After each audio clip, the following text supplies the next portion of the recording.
คนเฮาส่วนมากสิคิดได้เมื่อสายไปแล้วบ่เข้าใจคำว่าประมาทการใช้ชีวิตโดยประมาทบ่เข้าใจจริงๆเด้เมื่อเกิดความผิดพลาดไปแล้วจึงคิดได้จึงบอกว่าแต่คือเพิ่นเตือนอยู่เรื่อยๆอย่าประมาทอย่าประมาทก็บ่เข้าใจคำว่าประมาทเมื่อได้ผิดพลาดบาดเจ็บเสียหายชีวิตหรือทรัพย์สินเจ็บไข้ได้ป่วยไปแล้วจึงคิดได้จึงเห็นคุณค่าเหมือนกันกับคำว่าเงินสิมีค่าตอนมันบ่มีตอนมันมีมันบ่ได้มีค่าเพราะว่ามันใช้เอาอยู่ว่าสั่นคิดบ่ออกคิดว่าสิหาได้อยู่ตลอดนั่นนะเงินสิมีค่าตอนมันบ่มีนั่นบ่ตอนมันมีมันบ่มีค่าดอกเพราะว่ามันใช้แบบคิดว่าเจ้าของสิหาได้ตลอดนะถ้ามันป่วยเข้ามาสิโอ้ยบ่พอค่าอันนั้นค่านี่นั่นแหละจึงบอกว่าคนเฮามันสิคิดได้เมื่อสายไปแล้วผิดพลาดไปแล้วเหมือนกันกับสติสติ มีได้ตอนที่มันผิดพลาดเหมือนกันมีค่าหลายสติบัดนึกได้กูบ่น่าเฮ็ดแบบนั้นเลยกูบ่น่าเฮ็ดแบบนี้เลยอันนี้ควรอันนี้บ่ควรกูโอ้ยนะเพิ่นก็เตือนกูแล้วนะกูก็บ่ฟังว่าเด้นั่นแหละอยู่บอกว่าสติที่มีค่าตอนที่ว่ามันได้พลาดได้สายไปแล้วคือกันกับคำว่าใช้ชีวิตอย่างประมาทในความหนุ่มสาวก็มีความแก่ชราตลอดทั้งความเจ็บไข้ได้ป่วยซ่อนอยู่ในความหนุ่มสาวบ่ได้เลือกว่าคนหนุ่มบ่ได้เลือกว่าเด็กน้อยบ่เลือกคนแก่เด้ความเจ็บไข้ได้ป่วยมีในหันแหละนั่นแหละความตายหังบ่เลือกคักบัดนี้ตั้งแต่อยู่ในท้องจน100 ปีเพิ่นก็สร้างบ่ได้เลือกได้บัดนี้ว่าสิเอาคนเกิดก่อน100 ปีตายก่อนสิเอาคนเกิด5 ปีตายทีหลังบ่แม่นเด้ความตายนี่ได้เสมอ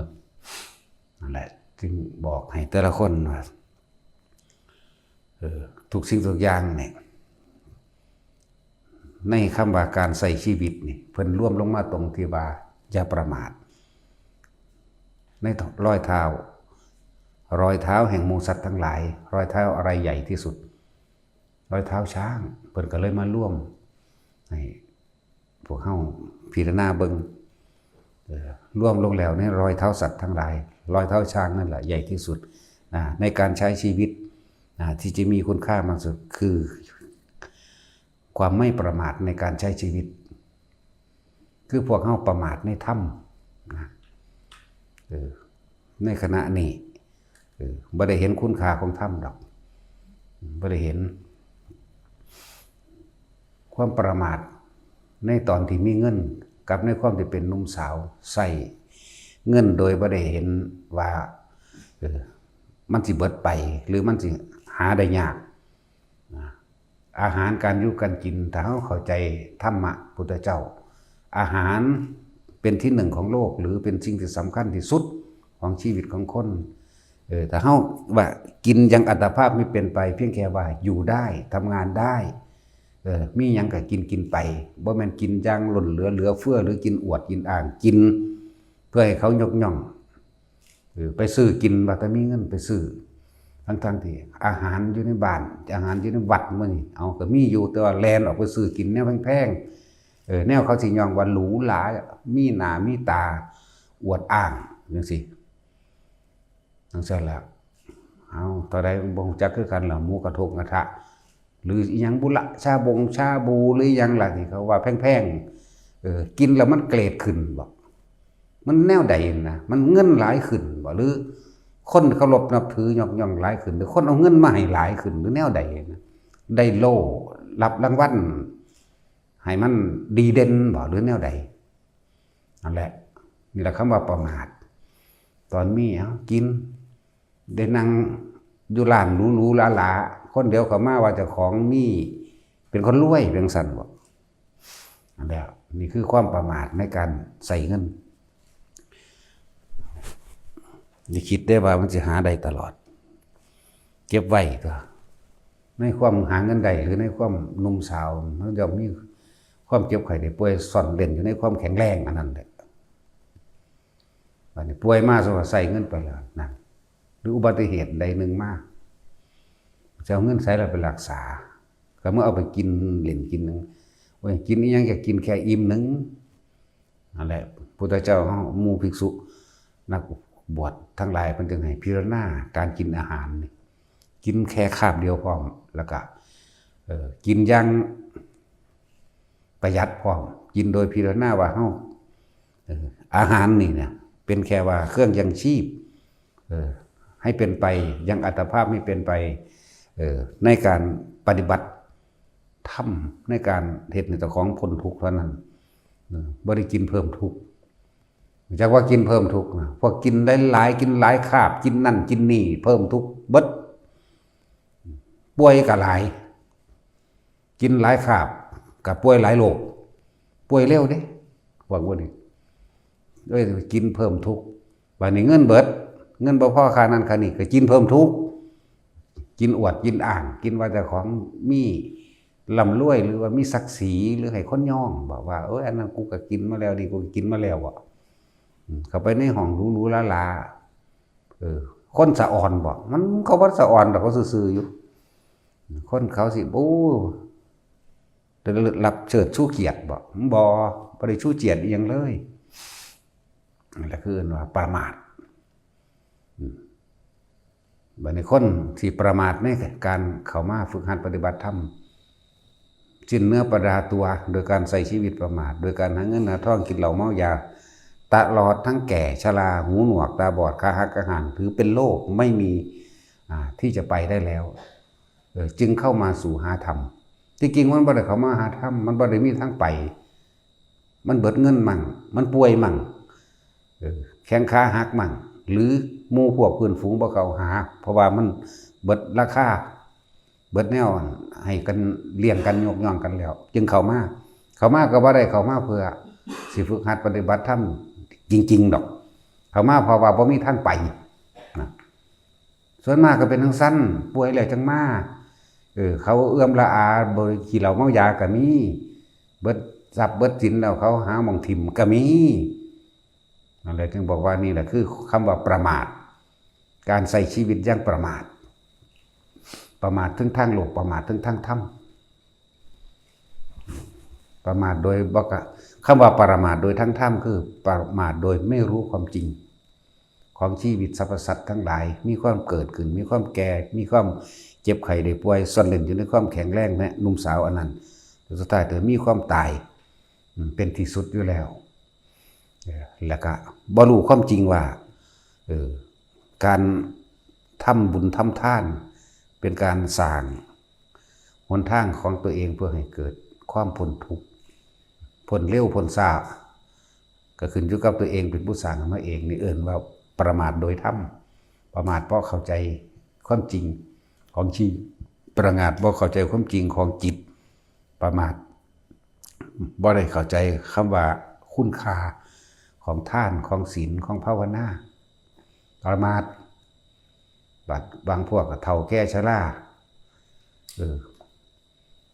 บางที่ยกทรัพย์สมบัติให้ลูกเต่าแล้วหลานเบิดแล้วคิดว่าเขาสิเลี้ยงเขาทิ่มก็มีราทะพราหมณ์บวชเมื่อแก่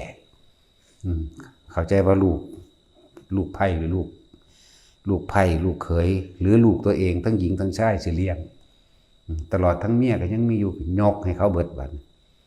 เขาเบิดผลประโยชน์เขาไล่หนีจากบ้านดีแน่จักหน่อยได้เคยใส่บาตรภาษาลิบุตรไว้แม้เพียงแค่1 ทัพพี1 ทัพพีนึงเด้ใส่กระเป๋า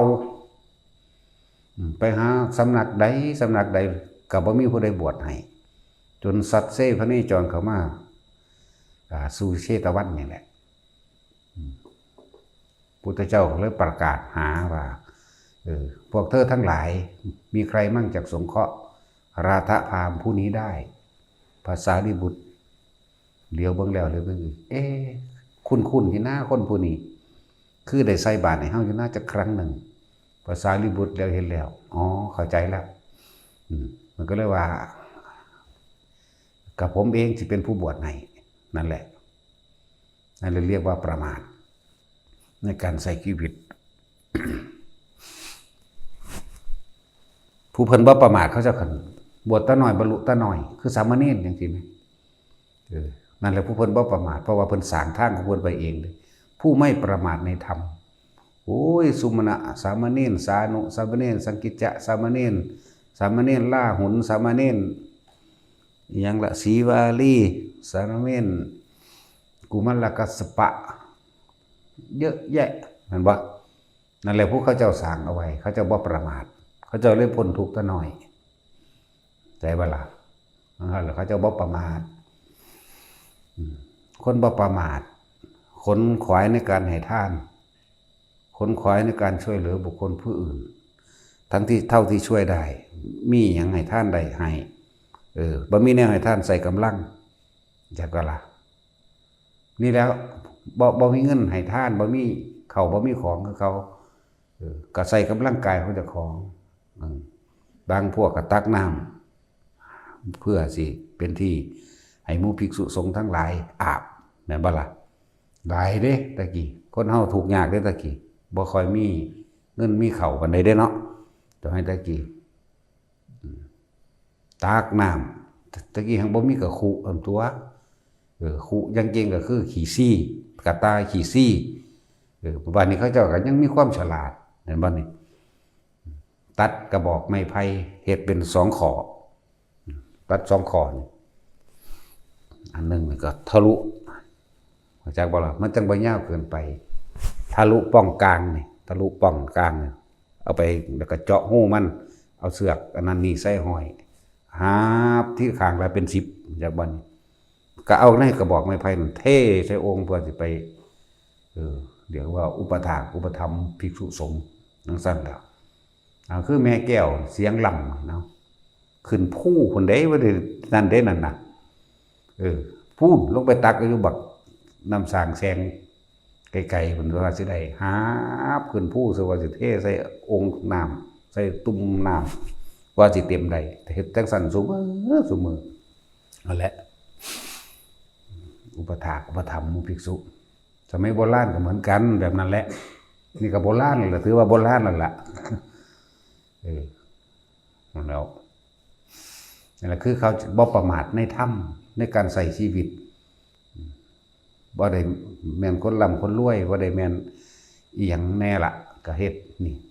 คือความฉลาดในการสร้างบุญกุศลเด่นแต่ว่าล่ะบ่มีอาหารก็เอาแรงกายนี่แหละไปเฮ็ดใส่ไปปัดกวาด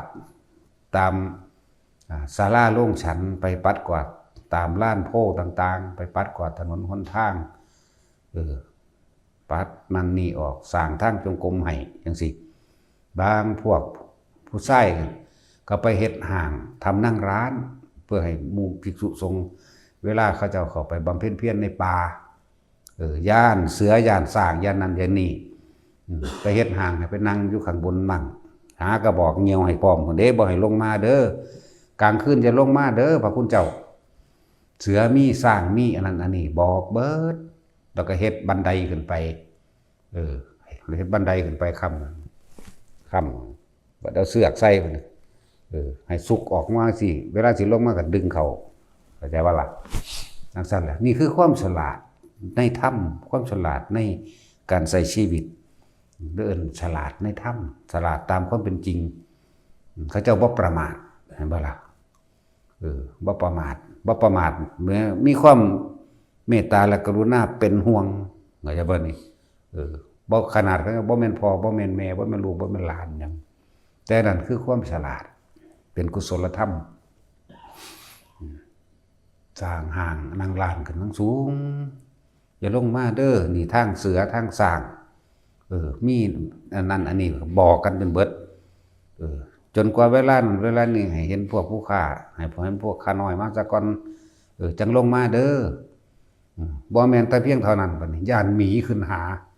ตัดน้ำทึบๆโพกไว้รู้จักบ่ล่ะรู้จักโพกบ่ ตัดน้ำทึบๆล้อมเงาไม้ไว้บ่ให้หมีขึ้นหาเพราะนั้นคือเขาฉลาดในถ้ ฉลาดในความจริงของชีวิตฉลาดในสถานที่นั้นพื้นที่นั้นๆแล้วก็ปกป้องคุ้มครองซึ่งกันและกันนั่นทั้งแล้ว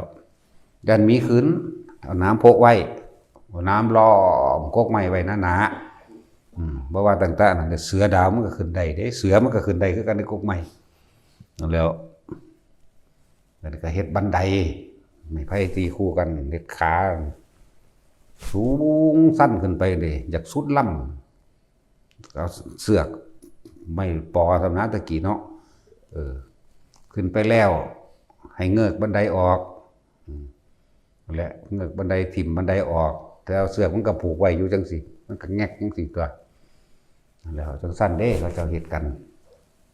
นั่นคือเขาเจ้าไม่ประมาทในการใช้ชีวิตไม่ใช่แค่ว่าเลื่อนมา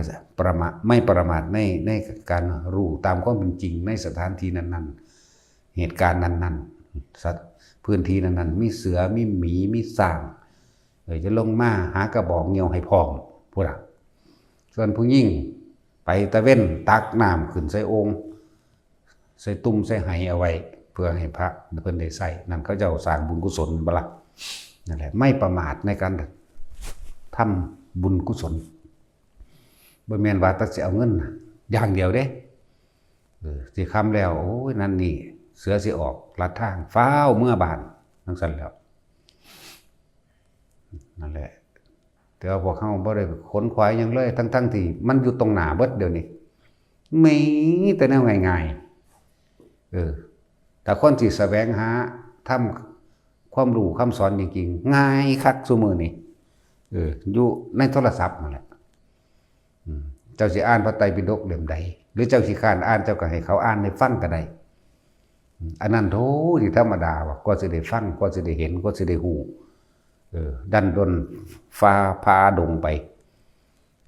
ขนาดนั้นแหละการไปการมากัดย่างลำบากเลยย่างเอาไหมมันบ่มีรถไหมไม่มีรถมันก็สิไปได้บ่อยู่ในป่าในดงในภูเขาบนป่าบนดงไปซุมื้อนี้โอ้ยขี่เครื่องบินมากก็ได้ง่ายนั่นแหละว่าประมาทเหลือเกินประมาทพวกนี้จนสิว่าสิได้ฟังธรรมมานี่แล้วสิว่าอีหยังกับพวกหลงไปในทางสร้างสิ่งศักดิ์สิทธิ์บัดนี้โอ้ยตักหนักก็เก่าอีกแม่นบ่ครับนั่นแหละว่าเฮาบ่เข้าหาของจริงก็เป็นภาวะกรรมอกุศลที่เคยทำรวมกันไว้ก็ไปเลยไปถูกหลอกไปเสียเงินเสียทองไปก็เยอะแยะเพราะว่าบ่เข้าใจความจริงโดยธรรมเข้าใจชีวิตจริงโดยธรรม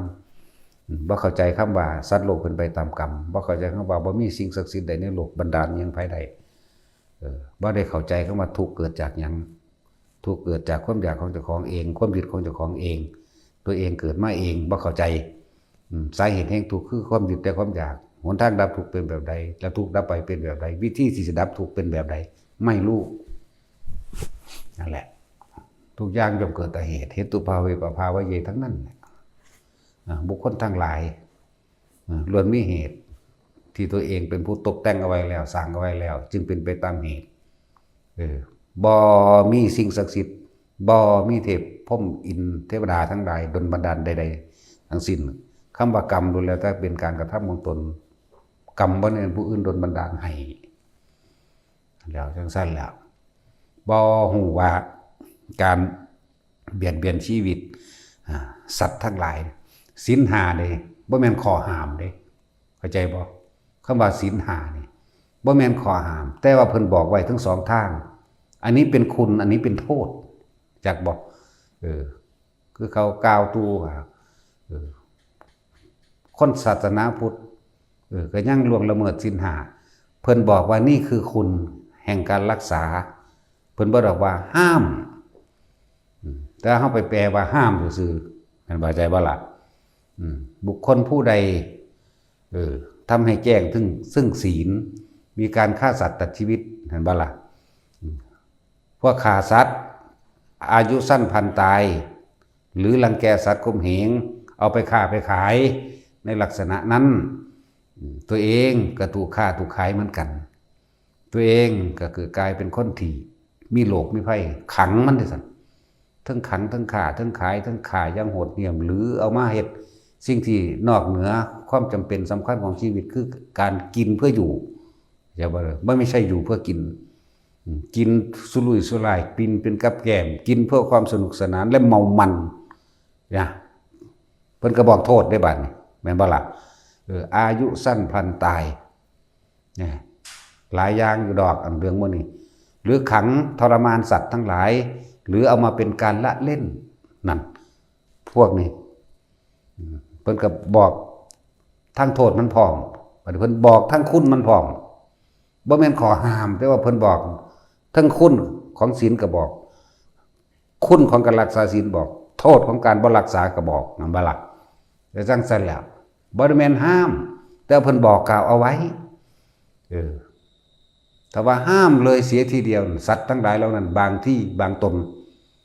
อุทิศตนเองเพื่อเป็นอาหารให้ผู้อื่นบำเพ็ญบารมีเข้าใจว่าล่ะทั้งสี่ก็มีและแม่นบ่อุทิศก็สร้างบางชนิดบางจำพวกเอาไปแล้วก็พ่อยได้บุญกุศลที่เอาไปใส่บาตรเอาไปให้ท่านเข้าใจว่าล่ะเรื่องนี้เป็นอจินไตยเด้เดี๋ยวสิว่าอันขาไปให้พระกินจังซั่นจังซี่สิได้บุญจังซั่นสิแม่นเข้าใจว่าล่ะเพิ่นจึงบ่ได้เน้นว่าสัตว์นั้นสัตว์นี้เพิ่นจึงบ่เน้นว่า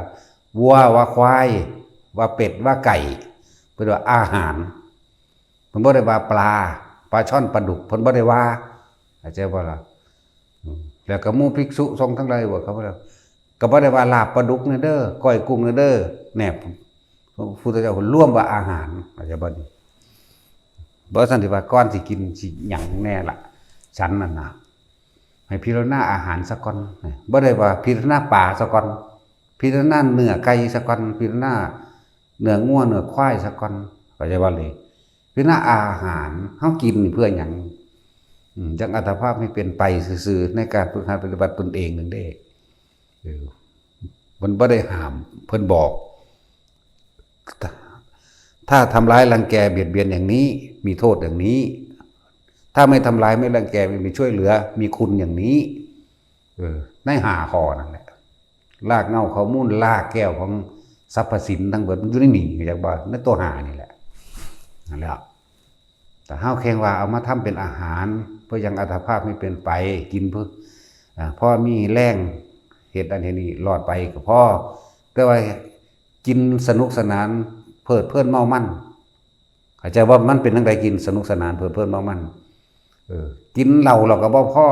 เอาไก่มาเป็นกับแกล้มเอาหมามาเป็นกับแกล้มว่าซั่นเอาหอยเอากุ้งเอาปูเอานั่นเอานี่สารพัดสนุกสนานเด้นั่นน่ะ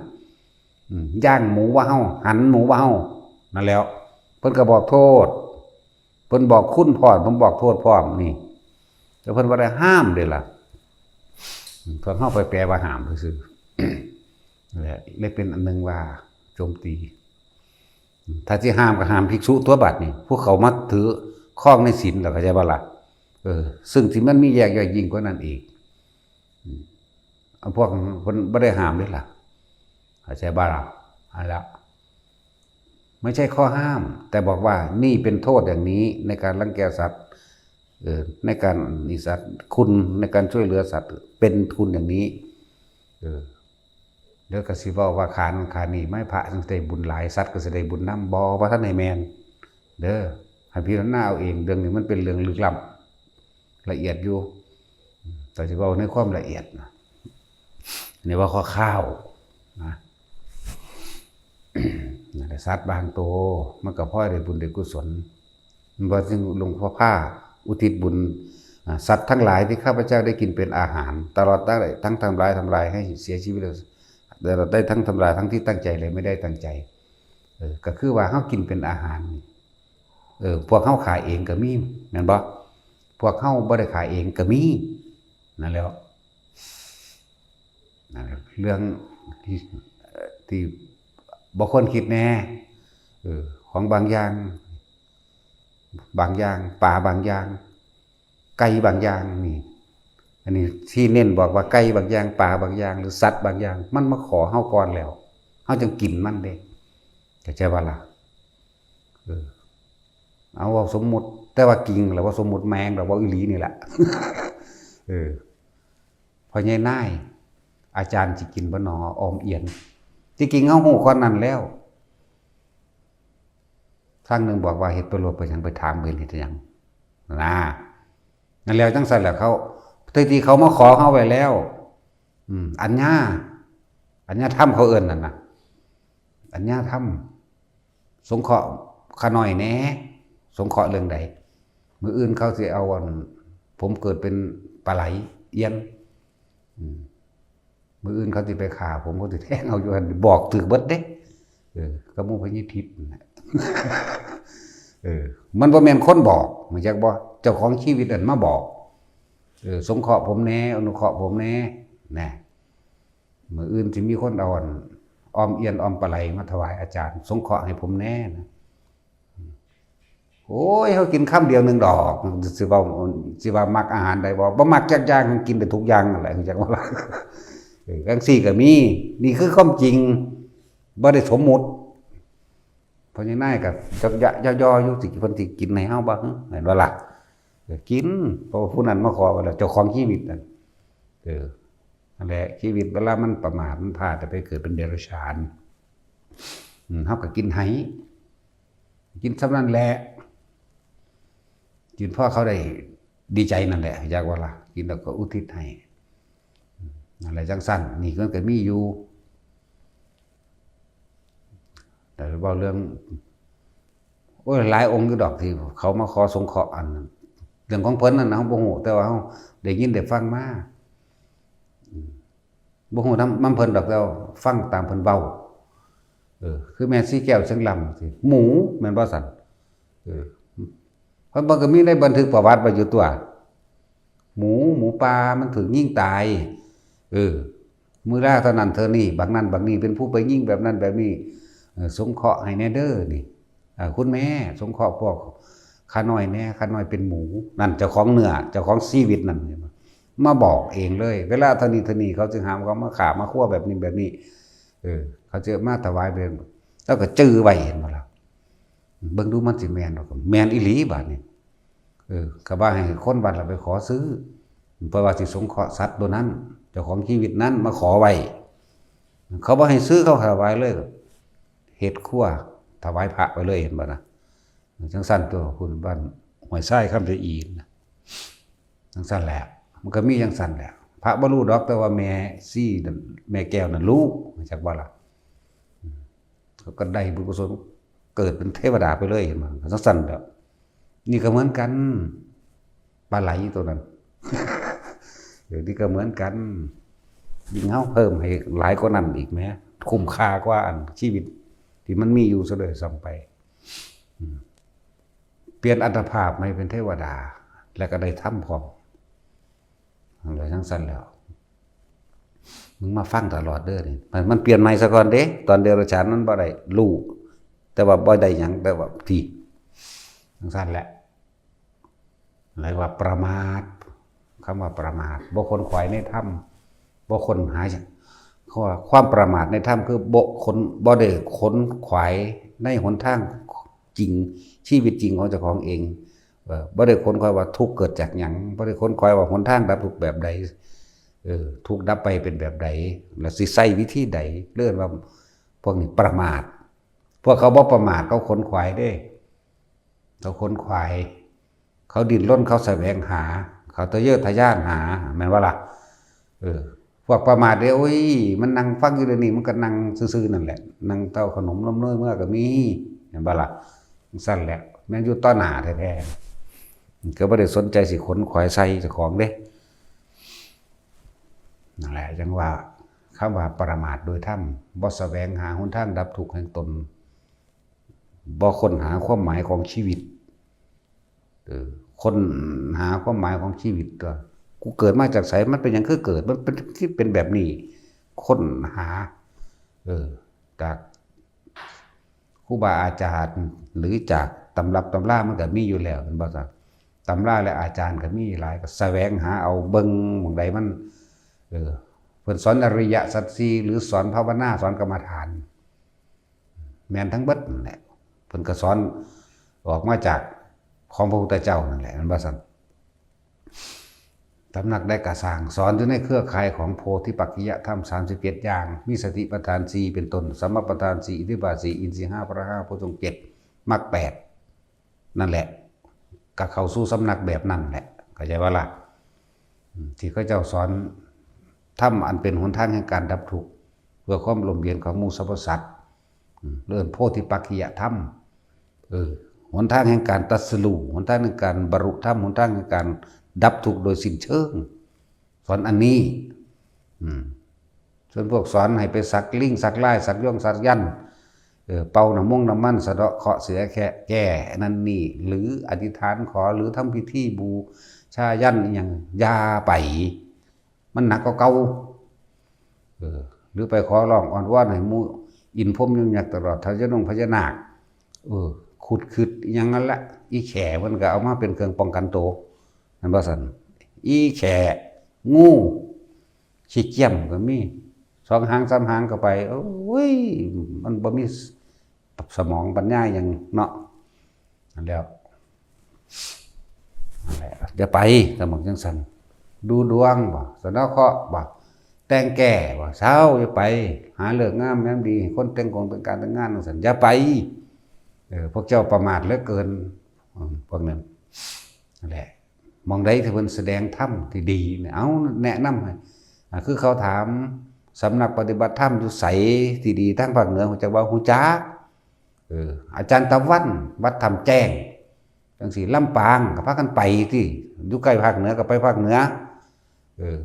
ถ้าเป็นสำนักผู้หญิงเลยก็ชมพู่ก็ไปหาที่ล่ะก็อยู่ลำปางเหมือนกันนั่นแหละจังซี่ก็ไปแต่ทางอันวันนี้ทางอุดรมีไผกับหลวงพ่ออินนั่นเด้หลวงพ่ออินถวายนั่นน่ะหลวงพ่อบุญมาหมู่นั่นคัมภีระธัมโมนั่นจังซั่นแหละนั่นผู้เขาเจ้าสอนโดยอริยสัจ4อยู่แล้วเห็นบ่ล่ะแล้วก็อีหยังอีกล่ะมีแต่ลืมชื่อหลวงพ่อคันชิตอยู่ผู้ไม่หวกไม่ห้าวนี่เห็นบ่อยู่มุกดาหารเนาะนี่ก็ไปที่ถ้าไปทางสุรินทร์ศรีสะเกษติดกับเขมรนั่นก็หลวงพ่อเยือนก็ไปที่หลวงพ่อเยือนมื้อนี้นั่นแหละหลวงพ่อปราโมทอยู่ไสชลบุรีบ่ศรีราชากับหลวงพ่อปราโมทนี่ศรีราชาชลบุรีก็อีกหลวงพ่อนึงหลวงพ่อสุชาติอภิชาโตเด้อซั่นนี่ก็ชลบุรีคือกันเนาะก็จังซั่นก็ไปหาผู้จังซั่นแต่ทางอุบลก็ไปหาหลวงตาสินคิดเด้อซั่นหลวงตาสินแขวเสาวองแล้วเพราะว่าใส่อันแซวปลอมแล้วครูบาทุยหัวล้านนั่นเด้สายเด็กน้อยเกิดเมื่อวานทำทางหัวล้านคือบักหามครูบานุ่มๆอีกคนนึงครูบาฉายมันนั่นซั่นเมสซี่เจนมันเลยเนาะนั่นแล้วไปมองจังซั่นตัวของมองเขาเจ้าสอนน่ะอานาปานสติเนี่ยก็อยู่ในสติปัฏฐาน4เป็นต้นอยู่แล้วบ่ล่ะแต่สินทรัพย์หรือว่าสินคิดตะกี้เขียววองเข้าโลดอกเดี๋ยวมาเว้านำเด้เห็นหลวงพ่อเว้าสิมาเว้านำหลวงพ่อบ่แม่นเด้คนละอย่างกันเด้บ่ใจอีหลีอย่าเว้าเด้อสิบอกให้เด้อนั่นแหละ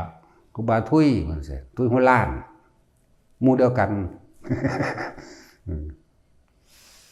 มันเกิดที่หลังเฮาอยู่ดอกเรื่องเกิดมันน่ะบวชกันหลังเกิดกันหลัง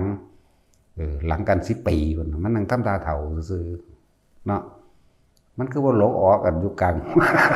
ย่อมๆนั่นน่ะจังซั่นแหละเอาเว้านำเด้ล่ะคนละเรื่องกันเด้อคนละโลกกันเห็นเว้าก็สิไปเว้าน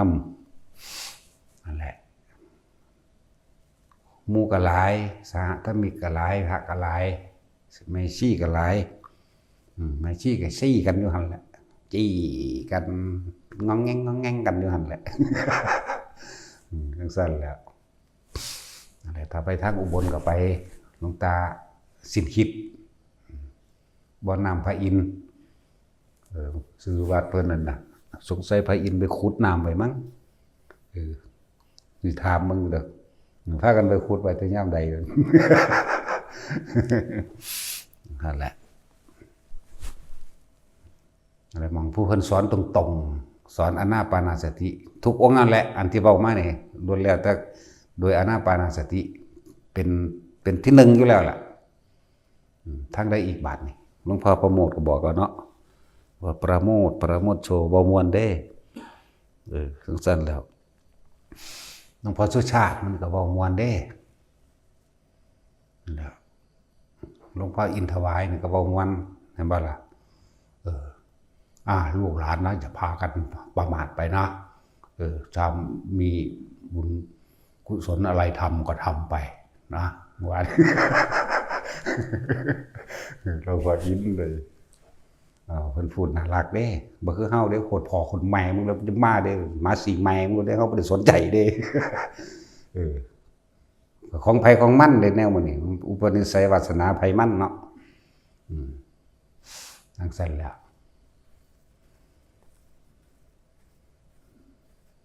หลวงพ่อสุชาติมันก็ผู้เพิ่นเว้าดีๆเว้าม่วนๆนั่นแหละบางนั้นก็บ่ม่วนดอกแต่ว่าเป็นธรรมเข้าใจว่าล่ะคนซุมื้อนี้มันหยาบตึบโลดเนาะตาจินจังซั่นเลยเว้ยโอ้ดีนำมันว่าย่องตัวนั่นแหละเลือกเอาที่เว้ามานี่บ่กี่องค์เด้อย่าว่าหลายเด้พอ10แล้วบ่บอกว่านี่บ่ทันพอเด้นี่เลือกเอานั่นแหละจังว่า ถ้ามีความเห็นเดียวกันเอิ้นว่ามีความเห็นเดียวกันศรัทธาเดียวกันหรือปฏิบัติมาเหมือนกันมันบ่มีการขัดแย้งกันดอกหลวงตาสิริอินทศิรินี่อยู่ไสล่ะอยู่น้ำพองขอนแก่นเด้หลวงปู่น้อยมื้อนั้นเด้เปี้ยงหลวงปู่น้อยก็เลยเว้าบ่ยิ้มเด้อันนั้นห้วยลิ้นกระนวนขอนแก่นนั่นแหละผู้ใดถูกนิสัยซึ่งกันและกันก็แสวงหาไปหาตัวแม่นบ่ล่ะธาตุเดียวกันก็ไหลสู่ธาตุเดียวกันเองนั่นแหละบ่ได้ว่าองค์ใดสอนนั่นบ่สอนให้พ้นทุกข์เบิดนั่นแหละที่เว้ามานี่สั่นล่ะนี่คือว่าซ้ำยังเจ้าของยังหนุ่มสาวอยู่ก็แสวงหาเอาอย่าประมาทคำว่าประมาทนี่ว่ามันธรรมดาเด้พวกเจ้าประมาทไม่ว่าเจ้าของยังหนุ่มสาวอยู่ยังบ่ทันถึงเวลาเดี๋ยวให้เฒ่าให้แก่ก่อนพวกเจ้าบ่ฮู้บ่ความตายมันมีอยู่ตลอดลมหายใจนี่เด้มันบ่ล่ะคำว่าประมาทคือบ่แสวงหาบ่ดิ้นรนบ่ขนขวายโดยธรรมบ่เข้าหาธรรมบางคนสิ้นเนื้อประดาตัวมาแล้วมันบ่มีหม่องไปซื่อๆเด้เนี่ยเข้าวัดบางพวกนั่นจักบ่ล่ะแต่ผู้เขาเจ้าบ่ประมาทเขาเจ้าเห็นโทษของความเกิดแก่เก็บเห็นโทษของความตายเห็นโทษของธรรมชาติเห็นโทษของความเข้าไปยึดมั่นถือมั่นเห็นโทษหลายๆอย่างในความบ่กี่ลังอย่างยืนทั้งหลายในอนิจจังในทุกขังในอนัตตาเห็นโทษของความจริงของทุกชีวิตที่เกิดมาแล้วล้วนแล้วมีแต่ทุกข์เกิดขึ้นมีแต่ทุกข์ดับทุกข์เกิดทุกข์ดับทุกข์ดับทุกข์เกิดได้บ่ได้มีสุขเกิดสุขดับเด้มีแต่ทุกข์กับทุกข์เท่านั้นนี่คือเขาจะบ่ประมาทเขาจะเห็นโทษตัวนี้เจ้าก็แสวงหาไปตัวเฮามันเน้นนิพพานอย่างเดียวเด้บ่ได้สนอย่างอื่นเด้บ่ได้เอาได้หูทิพตาทิพหรือเป็นผู้วิเศษสิไปฝึกนั่นฝึกนี่สิไปฝึกมันเป็นหยังลมหายใจนี่ครบหมดทุกอย่างแล้วอานาปานสตินี่ร่วมสรรพสิ่งสรรพฤทธิ์สรรพเดชร่วมอยู่ในนี่เบิดแล้วพ้นทุกข์บ่พ้นทุกข์ก็ขึ้นอยู่กับตัวเองประมาทเองมีจุดหมายเดียวเท่านั้นดับตัณหาดับอุปทานหยุดความคิดเท่านั้นเด้จุดหมายเท่านี้นึงเด้บ่ได้ว่าสิไปฮู้เห็นนรกสวรรค์เด้อุ้ยภาษาของแถมของเล่นแนวนั้นของแถมของเล่นคนอุปมาอุปไมยอุปโรกขึ้นมาเพื่อให้คลายความสงสัยซื่อๆดอก ตัวจริงมันนี่พี่เบิ่งความคิดเจ้าของพี่ตัวจริงมันอยู่พี่ตัวพาเกิดพาตายความคิดพี่ความยึดติดความถือมั่นต่างๆพี่เด้แล้วจังว่าใส่ชีวิตทางโลกผู้หาเงินได้ก็เข้าใจว่าสิหาได้ตลอดเลยประมาทซื้อเหล้าซื้อยาเลี้ยงหมู่เลี้ยงพวกนั้นนี่เบียดเบียนชีวิตสัตว์ต่างๆเอามาเป็นกับของกับแก้มเลยความจำเป็นของชีวิตกินหยังมันก็อิ่มมันก็แล้วดอกบ่หาแต่ไปกินในภัตตาคงตะข้านบ่หาแต่ไปกินอาหารที่ขึ้นชื่อเดี๋ยวคนยกย่องว่าแต่ของเป็นคนมีเกียรติมีให้คลาดให้เคลิดอย่างเนาะมันสั้นแล้วกินแล้วมันเลิศหรูดูดีคนยกย่องขึ้นมากมันได้เงินเพิ่มบ่กินแล้วมันจะเสียเด่นเนาะบาดมันหาบ่ได้บาดเจ็บไข้ได้ป่วยมากเงินบ่มีบ่พอเด้แม่นบ่ล่ะจังซั่นล่ะยังว่ายังอัตภาพมันเป็นไปกับพ่อล่ะเสื้อผ้ากะเอาแค่ว่ามันปกปิดความละอายเหมาะสมกับตนเองเนี่ยบ่ได้เป็นว่าประดับประดายังขนาดนั้นว่าล่ะเขาได้ว่าแต่มันมีแนวนุ่งได้ก็นุ่งไปโลดนะว่าหาต่างๆไปเอางามๆแบบนั้นแบบนี้มียี่ห้อแบรนด์เนมแบรนด์เนอร์มีหยังดอกอันบ่ล่ะใส่แล้วกูบ่เห็นแมงหอเจ้าคนดอกมีก็ใส่แล้วไปตายเท่านั้นแหละเนาะมันใส่แล้วมันได้พิเศษอีหยังกันนะพวกถือไปแล้วก็ดีมันใส่แล้วมันทั้งบ่ฮู้มาได้ว่าเจ้าของก็เราแบกตัวตนแบกอัตตาว่ากูมีกระเป๋าราคาแสนราคาล้านว่ากูขี่รถหรูๆซ่อนกันมุยปุยคือเขาตัวเนาะนั่นซั่นแหละไปกินอาหารดีๆของผู้ใดมาว่าหรูหราผู้ใดมายกย่องอีหยังให้ได้เกียรติยศหม่องใดแล้วดิเนาะซั่นแหละนั่นแหละเอิ้นว่าประมาทหาเงินมาได้จังซี่ไปเฮาฉลองเข้าภัตตาคารบ่หรือเลี้ยงเราหมูหันหมูย่างบ้านนอกเฮาก็เอาไก่มาต้มเอาเป็ดมาขาเนาะเอาหมูมาหันเอาหมามาหนึ่งมื้อนั้นแล้วมีเบิดเด้หมามาอบมื้อนั้นแล้วแน่นั่นเขาเอิ้นว่ากินด้วยความสนุกสนานเมามันและเพลิดเพลินกินด้วยความประมาทเสื้อผ้าก็ใส่ด้วยความประมาทต้องใส่แล้ว ยาจังซี่ก็เป็นพวกยาทั้งกินให้เจ้าของอายุยืนนั่นว่าล่ะอันนี้ยาอายุวัฒนะอันนี้บำรุงผิวบ่ให้แก่ให้ชราว่าได้ชะลอความแก่เนี่ยมันคือคำว่าชะลออยู่เด้ล่ะก็แก่อยู่เหมือนเดิมไหมเนาะก็แก่อยู่เหมือนเดิมจังซี่แล้วถ้าดึงคิ้วดึงปากดึงนั่นดึงดีดึงก็ดึงไปตายนั่นแหละมันสิดึงไปบางใดดึงไปหาไฟหาเผาหาโล่งแหละเนาะจะดึงไปหาแม่มึงบอกไม่ทราบอีกว่ากับแฟนตัวดึงไปหาแม่ตัวไปหามันเกิดใหม่อยู่เนาะนั่นแหละก็เอิ้นประมาทอาหารยารักษาโรคขนมที่อยู่อาศัยเก่าแค่บังฝนบังลมบังแดดได้สร้างแข็งแรงแน่เท่านั้นเพราะหาต่างๆไปอีหยังกันประดับประดาเกินนั้นนี่เอิ้นว่าใช้ชีวิตแบบประมาทบ้านก็จักอีหยังแน่ประดับประดาเครื่องใช้แม่ซอยก็หรูหราก็ว่าได้โอ้ก็แค่นั้นแหละมีไผสะออนเพราะปานใดดอกดีบ่ดีเป็นที่พอใจของโจรของพวกขี้ขโมยลักซ้ำแม่นบ่ล่ะโอ้อันนั้นอยู่หั่นอันนี้อยู่นี่เขาไปลักเอาซ้ำซั่นแล้วหลายอย่างนี่เอิ้นว่าใช้ชีวิตแบบประมาทประมาททั้งทั้งโลกก็ล่ะประมาททั้งธรรมพร้อมถ้ามีความแข็งแรงอยู่แสวงหาธรรมแสวงหาความจริงของชีวิตเจ้าของนี่ไหมมันบ่เป็นได้แก่ผู้อื่นได้แก่ตนเด้ได้แค่ตัวเองบ่ได้แก่ผู้สอนผู้เพิ่นคนพบธรรมที่แรกคือพระพุทธเจ้าเพิ่นบ่สะอ่อนเพิ่นบ่ได้ดีอีหยังดอกอยากบอกมันได้ดีแก่เจ้าของนี่แหละได้สุขสบายหรือได้ความพ้นทุกข์ออกจากทุกข์ได้ก็ได้แก่เจ้าของครูบาอาจารย์ผู้เพิ่นสอนเพิ่นบ่ได้ดีแก่เพิ่นดอกก็ได้แก่เจ้าของเองนี่แหละเพิ่นบ่เอาหยังดอกเพิ่นจังสอนจังซั่นแล้วแม่นบ่ล่ะนั่นแหละเรียกว่าประมาท ประมาททั้งโดยธรรมชื่อไว้เงินสิมีค่าตอนที่มันบ่มีสติสิมีค่าตอนที่มันพลาดไปแล้วคนเฮาทั้งหลายคิดได้เมื่อภายหลังเมื่อพลาดไปแล้ว แล้วเกิดมาจังใดก็ต้องตายอยู่แล้วเนี่ยนั่นเลยว่าประมาทอย่าประมาทตอนนี้เขามีชีวิตอยู่นี่ว่าตอนนี้เนี่ยบ้านนี้ทุกคนได้รักทุกคนได้รักการแล้ว ทุกคนสามารถเห็นแล้วก็อย่าประมาทในการทำให้มากทำให้บ่อยนี่แหละเว้ยมันบ่ได้ใส่ท่าทางทำเลยมันบ่ได้ไปนั่งเอาหลังคดหลังแข็งเจ็บหลังเจ็บเอวอยู่หันเดสตินึกระลึกดูเขาก็เพราะท่านสิว่าทำให้มากทำให้บ่อยทำให้ชินอยู่กับลมหายใจเลยมันกับ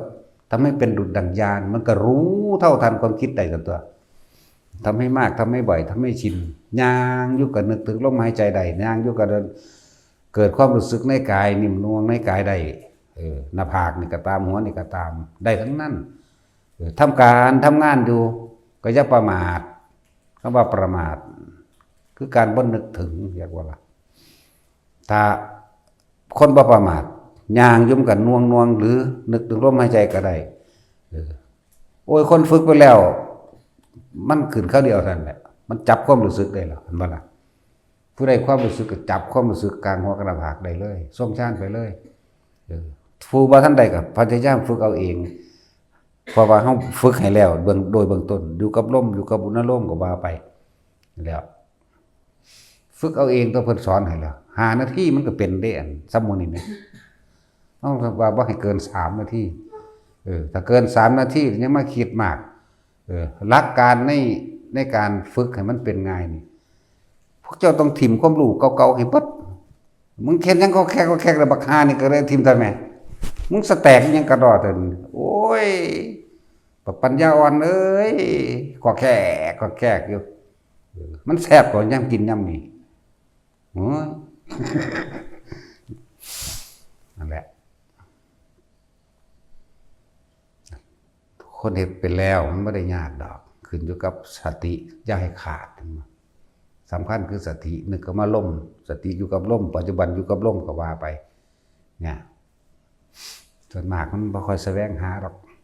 บาดนี้เกิด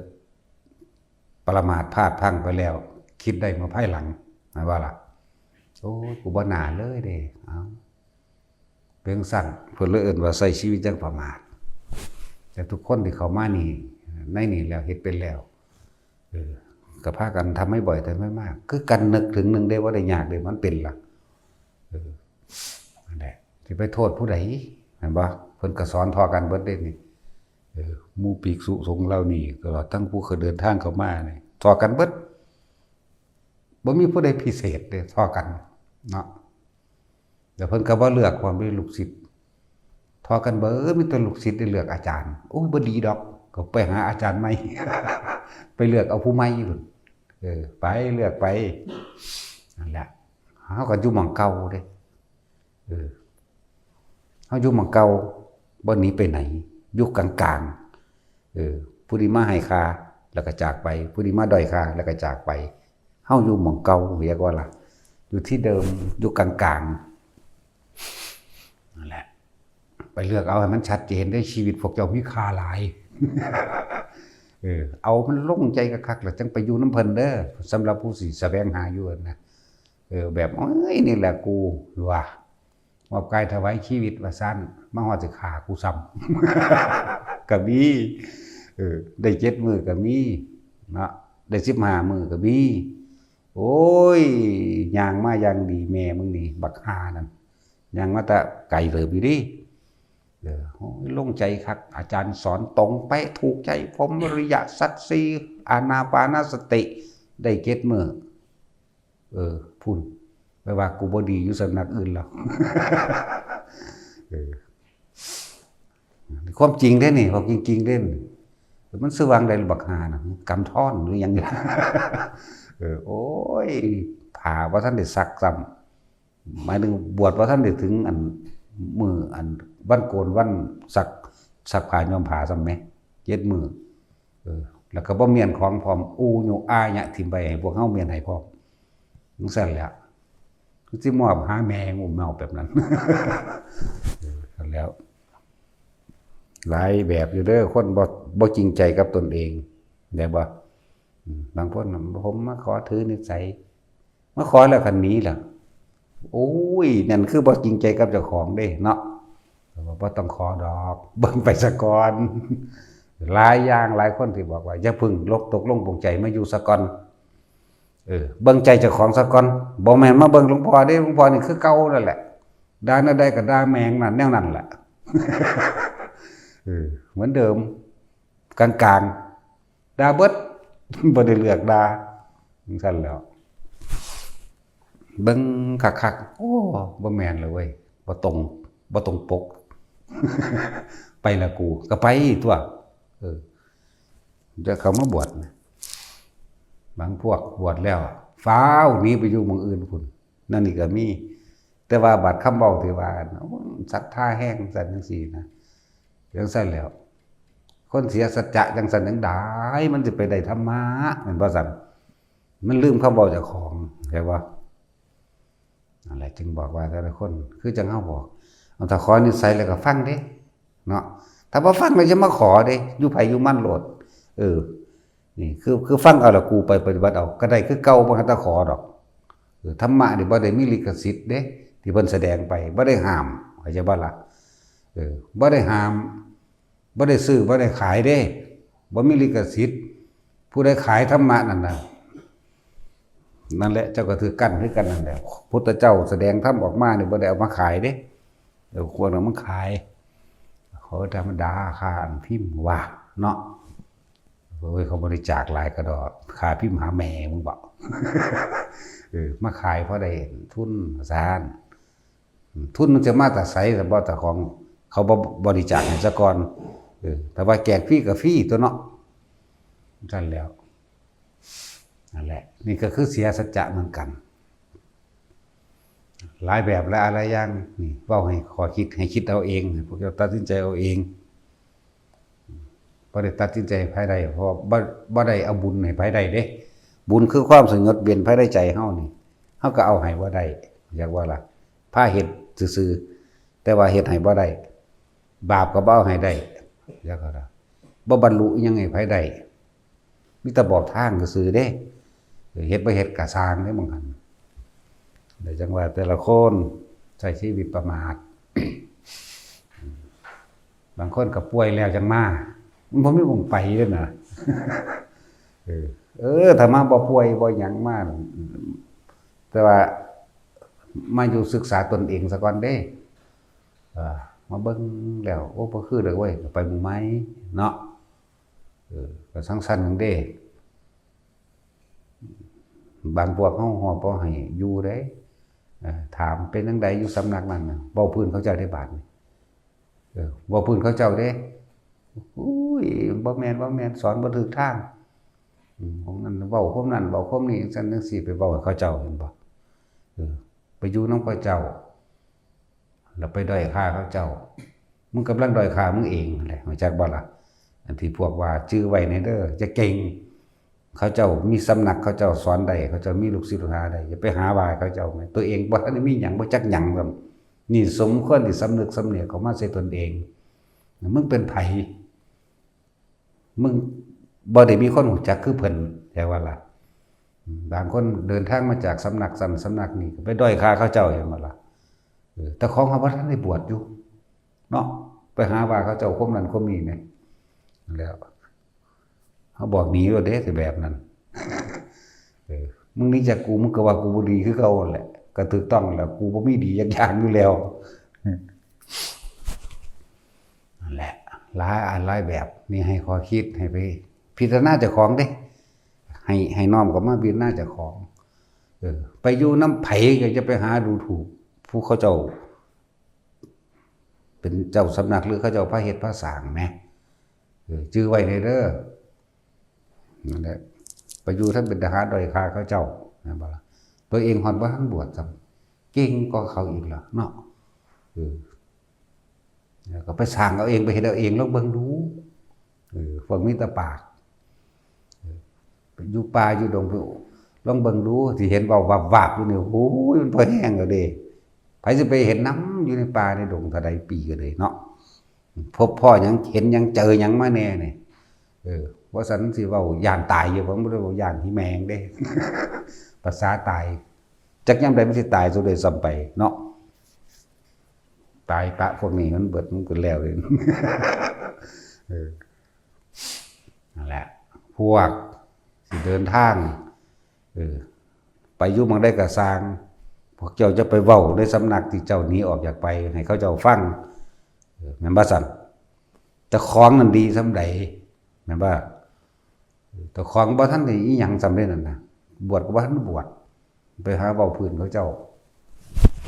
นั่นแหละปานนั้นว่าบุคคลไม่ถูกนินทาไม่มีในโลกโอ้ยบักสันดานมึงนั่นแหละหังนินทาคนเก่งคักเนาะสอนเจ้าของตัวคนบ่นินทาผู้อื่นบ่มีในโลกดอกโดยเฉพาะสันดานหมาเจ้าของเองนี่ใช่ว่าล่ะนั่นแล้วไปทางใดไปอยู่น้ำไผก็สร้างโอ้ยฟังพ่อใหญ่อันยังละพระวิทูลบัณฑิตเพิ่นสอนไว้คักตัวนั่นบ่ล่ะขนาดเพิ่นว่าไปนั่งพักอยู่ต้นไม้ต้นใดก็ช่างอย่ารูดต้นไม้ใบบังที่เราได้เคยพึ่งพาอาศัยขนาดต้นไม้เพิ่นมันยังบ่ให้ดูถูกบ่ให้ไปทำลายมันแหมอันนี้คนคักๆมันบ่ล่ะนั่นล่ะมันสิซ้ำใดแล้วนี่นะจะทำลายมือชี้ชุ่มหมายถึงว่าบุคคลที่เคยให้ที่อยู่ที่กินที่อาศัยกับเราจะไปทำลายอย่าไปกล่าวตู่อย่าไปใส่ร้ายดุจดังว่าต้นไม้ใบบังที่เราเคยอาศัยไม่เพียงครั้งเดียวสั้นแล้วบางที่ได้กินข้าวน้ำเธอเดียวมันสิตายโซ่มากเลยเด้มีกำลังแล้วมันสิสู่เพิ่นขาเพิ่นนั่นแหละก็เนรคุณสั้น เฮ็ดเอาเองสร้างเอาเองลองลำพังโดยผู้เดียวเบิ่งดูเนาะมันสิเฮ็ดได้อยู่บ่ล่ะเยอะเอิ้นว่าประมาทอาจว่านี่เอิ้นว่าประมาทไม่ดูใจตนเองบ่ดูความคิดเจ้าของเองบ่ดูตัวเองละยังใดหรือยังนะเหมือนกันล่ะบางภิกษุสงฆ์บางพวกก็เป็นแบบนั้นก็มีแล้วพวกบ่บวชมันก็หลายกว่าอยู่ดอกกว่าคนบวชมันน้อย คือเขาจะเอาเดี๋ยวพระนี่ตกนรกมากนะบ่มากบวชนิดหน่อยนึงคนหุ่นตกหลายกว่าแม่นว่าจังซี่คน 7,000 กว่าล้านบวชมันพอ10 ล้านนี่มันบ่ได้พอเด้เนาะบ่พอมันจะเอาใส่มันตกหลายกว่าคนเดี๋ยวนี้เว้าคัดกันมันก็ได้เป็นใดแต่โอ้ยพระตกนรกมากที่สุดโอ้ก็กูก็บ่บวชแม่มึงดอกซั่นตัวมันสิมากจังได๋คน 7,000 กว่าล้านบวชอยู่นี่พ่อ5 ล้านนี่เพราะเบิดโลกนี่เอาเบิดโลกนี่ล่ะเนาะประเทศนั้น800,000 กว่าประเทศจีนหลายกว่าหมู่นั่น8อยู่บ่แท็กซี่กูก็ลืมแล้วเด้นี่8หรือ5วะ8หรือ5นี่แหละหรือสิว่ากูบอกเลขอีกก็บอกเลขแล้วว่ามันเลข8มันเลข5แต่ว่ามันบอกหวย508,000ประเทศจีน508,000ประเทศเวียดนามมีบ่ถึงแสนแล้ว80,000นี่ล่ะเขมรมีเท่านี้ไทยมีเท่านี้ลาวมีเท่านี้รวมแล้วบ่พอ5 ล้านเด้ล่ะมันจะเอาไสมาตกเดี๋ยวนี้เนาะมันได้มาตกหลายยิ่งกว่าคน7,000 กว่าล้านมันลงหันเบิดนั่นแหละอันนี้มินๆสักนิดนึงนั่นแหละความจริงเพิ่นก็เว้าบ่ให้ประมาทนั่นแหละแต่ว่าผู้ใดปากขึ้นก็อ้างโลดแต่คนก็ยังอ้างว่าพระตกนรกหลายว่านะมึงฮอดบ่ทันบวชซ้ำมึงหันสิตกเนาะนั่นแหละแต่คิดเอาเองยังก็ดีเฮาบังคับความคิดให้คนบ่ได้บ่มีผู้ใดบังคับความคิดให้ได้เข้าใจว่าล่ะบ่มีร่างกายของคนขังได้มัดได้ติดคุกได้ผูกไว้ได้แต่ว่าจิตใจผูกบ่ได้แม่นบ่จังซั่นแล้วคือเขาขังนกขังกายมันได้ใจมันก็ขังบ่ได้คือกันเด้มันก็เหมือนคนเลยนั่นแหละพอผิดพลาดไปแล้วไปเกิดเป็นการกระทำต่างๆนั่นแหละเอิ้นว่าประมาทการกระทำต่างๆหลายอย่างก็ดอกที่พวกเฮาบ่ทันได้รู้แต่ถ้าเว้าบ่ทุกอย่างก็เว้าบ่ได้อีกมันเยอะสินำเรื่องนั้นเรื่องนี้มาเว้าห่างแท้ว่ากูเทศเรื่องนี้ก็น่าซั่นเว้าคนละเรื่องกันไปเลยก็มีเด้มันแล้วแต่มันสิเป็นเด้ นั่นแหละพวกเขาก็จับเอาจับไปสอนเจ้าของจับไปเบิ่งเจ้าของแล้วบ่แม่นแนวอื่นตั้งใดเขาก็ตายนะพวกเจ้าสิพากันประมาทไปใส่ตรงนี้นะมันที่รวยไปใส่ตรงนี้รวยก็รวยไปตายแหละรวยไปป่วยนั่นแหละเนาะคำว่ายากจนทรัพย์สินเงินทองกับคำว่าร่ำรวยทรัพย์สินเงินทองบ่ได้เกี่ยวกับคำว่าทุกข์เด้แกว่าล่ะพวกเขาจะตีร่วมเลยว่าทุกข์ทุกข์ทั้งกายนี่เสมอกันแต่ทุกข์ทั้งใจนี่บ่เสมอกันเห็นบ่ล่ะทุกข์ทั้งกายทุกข์เพราะว่าเก็บไข้ได้ป่วยหรือว่าทุกข์เพราะความชราลงไปแต่สุดท้ายแล้วก็ทุกข์เพราะว่าพลาดพลาดจากสิ่งที่รักหรือทุกข์เพราะว่ากลัวความตายกลัวตายหรือตายเห็นบ่ล่ะนี่จังแม่นทุกข์คนละอันกันเด้บัดนี้คนที่บ่มีทรัพย์สินเงินทองรถถาบรรดาศักดิ์อิหยังมากมายคือพระนี่เอาปฏิภะอิริตโสดาสกิทาคาอนาคาไปบ่ได้มีหยังเด้ล่ะบ่มีทรัพย์สินเงินทองมันบ่ได้ทุกข์ได้ล่ะมันเทียบชาวบ้านชาวบ้าน เอาว่ายากโยมนั่นแหละพวกเขาเจ้ามีธรรมแล้วพวกเขาเจ้าเข้าใจชีวิตจริงเข้าใจความจริงของชีวิตแล้วเขาเจ้าว่างจิตเป็นเขาจะบ่ได้ทุกข์เด้แต่ธรรมดาเหลือแต่ทุกข์กายเท่านั้นแหละนะอาจสิมีอยู่แต่ว่ามันบ่หลายสำคนรวยก็ได้แม่นบ่พวกรวยๆแล้วทุกข์หลายเนาะโดยเฉพาะพวกคดโกง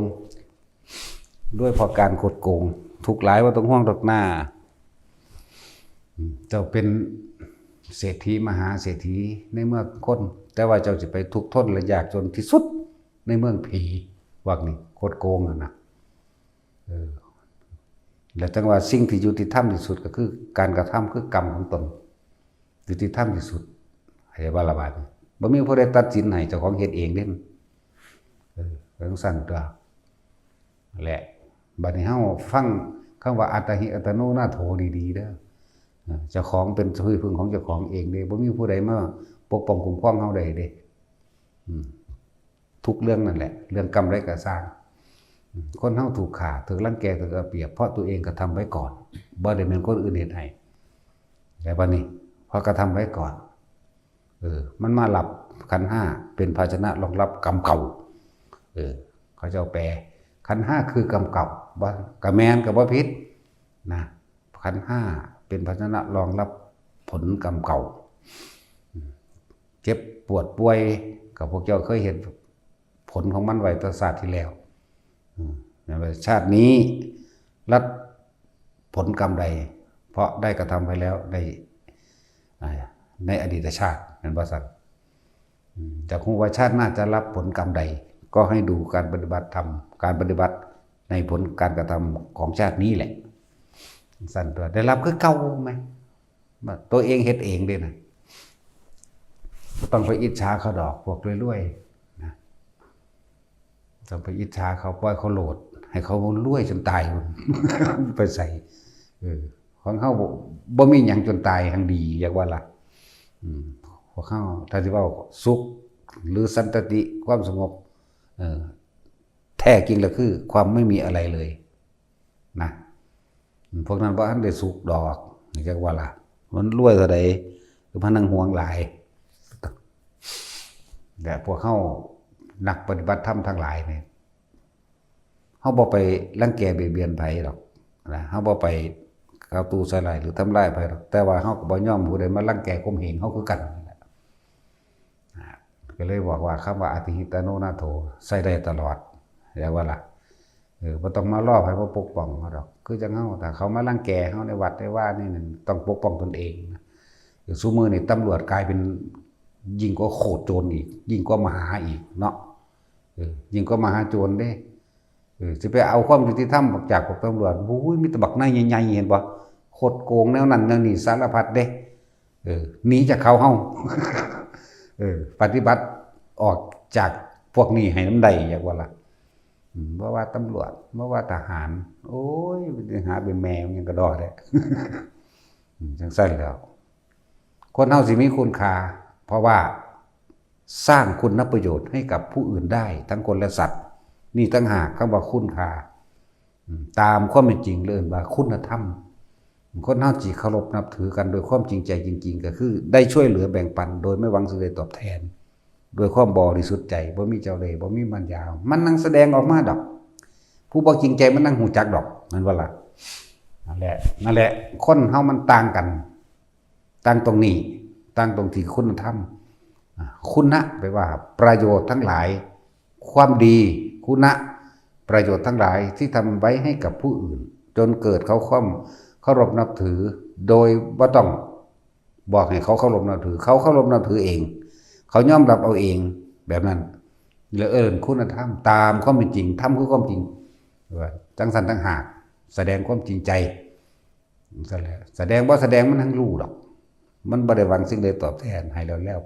ไปช่วยเหลือแล้วไปแล้วมนุษย์จึงตั้งจากสัตว์แบบนั้นเพราะว่าใจสูงมนุษย์แปลว่าใจสูงแต่ว่าท่านถึงประเสริฐเด้มนุษย์ตั้งจากสัตว์เดรัจฉานแบบใดเพราะว่าได้ช่วยเหลือแบ่งปันโดยไม่หวังสิ่งใดตอบแทนนี่เลื่อนปัจจัยสูงวันนี้มนุษย์ที่จะประเสริฐได้เพราะเขาถึงธรรมประเสริฐในลำดับหนึ่งโสดาสกิทาคานาคาไล่เข้าไปจนสูงสุดหอดอรหันต์บ่เป็นหยังเลยเด้บ่เป็นหอดมนุษย์ บ่เป็นคนบ่เป็นสัตว์นั่นบ่มีค่าอีกแล้ว แต่ว่าสร้างคุณค่าให้กับผู้อื่นจักว่าล่ะเขาเจ้าบ่มีค่าเด้พระอรหันต์สิไปเทียบซะว่าเป็นคนก็บ่ได้เป็นมนุษย์ก็บ่เป็นอีหยังก็บ่เป็นเนาะแต่สร้างคุณค่าให้กับผู้อื่นจังซั่นเขาเจ้าบ่ได้หวังเอาหยังสิเอาหยังมาเป็นค่าว่าล่ะบอกไปอีกแบบนึงแล้ว จังซั่นแล้ว เขาเจ้าเป็นคนไร้ค่าหมดค่าราคาคนบ่มีความเป็นคนแต่ว่าสร้างคุณค่าให้กับบุคคลทั้งหลายได้เข้าใจว่าล่ะเป็นตัวอย่างที่ดีต่อเป็นตัวอย่างเห็นเป็นตัวอย่างคือพระพุทธเจ้าเฮาถ้าว่าเอาตัวเองออกมาบวชก็สิเฮ็ดหยังเป็นตัวอย่างได้ก็เหมือนคนทั่วไปจังซี่ล่ะสิไปเว้าธรรมะเว้าแต่แม่เว้าฮอดอรหันต์ก็เว้าโลกก็เห็นอยู่ท่านปานนั้นก็บวชแล้วตัวแต่บ่บวชก็ตายเนาะตาย พวกอรหันต์ฆราวาสอรหันต์บรรลุมานั่นก็ตายมานั่นแหละถ้าผู้มีบวชก็บวชแต่โสดแต่อนาคาพุ่นแล้วใช่แล้วจังว่าบอกพิโรธหรือบอกแนวใดเป็นความจริงมันก็เป็นแบบนั้นแหละแต่ว่าเพื่อว่าแล้วว่าพวกเขาเดาเอาซะก่อนเนาะเห็นบ่ยังกระสร้างอย่างนี้จากลมหายใจนี่หม่องสุดท้ายมันพวกเจ้าเกิดกินมากที่สุดกินหยังร่างกายนี่กินลมเด้แต่พวกเจ้าเบิดลมก็ตายเท่านั้นเด้เนาะเกิดมาทั้งชีวิตบ่เคยคิดถึงลมหายใจตัวเองเนาะโอ้ยไปคิดถึงแต่ผู้อื่นอีนั่นงามบักนั่นรอเห็นบ่ผู้นั้นรวยผู้นี้ทุกข์อีนั่นเป็นตาสั่งนี่เป็นตาหักไม่ตั้งแต่ออกหาผู้อื่นอยากได้งัวตัวนั้นสีมะขามเปียกราคาแพง สั่งงัวรุ่นนั้นแบบนี้ฝุ่นอยู่น้ำงัวอยู่น้ำควายอยู่น้ำคนผู้นั้นผู้นี้อยู่น้ำสัตว์อยู่น้ำสิ่งของเห็นบ่นี่นั่นแหละรูปรสกลิ่นเสียงสัมผัสความรู้สึกต่างๆอยู่น้ำผู้อื่นเบิดบ่เคยอยู่ในความรู้สึกแห่งตนนั่นแหละแม่นบ่ละบาดนี่นั่นแหละคนแปลว่าหยังซั่นวุ่นวายเนาะมันก็แม่นด้วยภาษาไทยก็เอามือค้นน้ำลงมือเลยก็วุ่นอยู่หั่นภาษาบาลีเพิ่นบ่ได้ว่าคนเพิ่นว่าคณะแปลว่าหมู่มากแต่ว่ามาอ่านเป็นภาษาไทยเป็นคนใส่ไม้งำจักไม้งำบ่ล่ะและเอาสมาทาน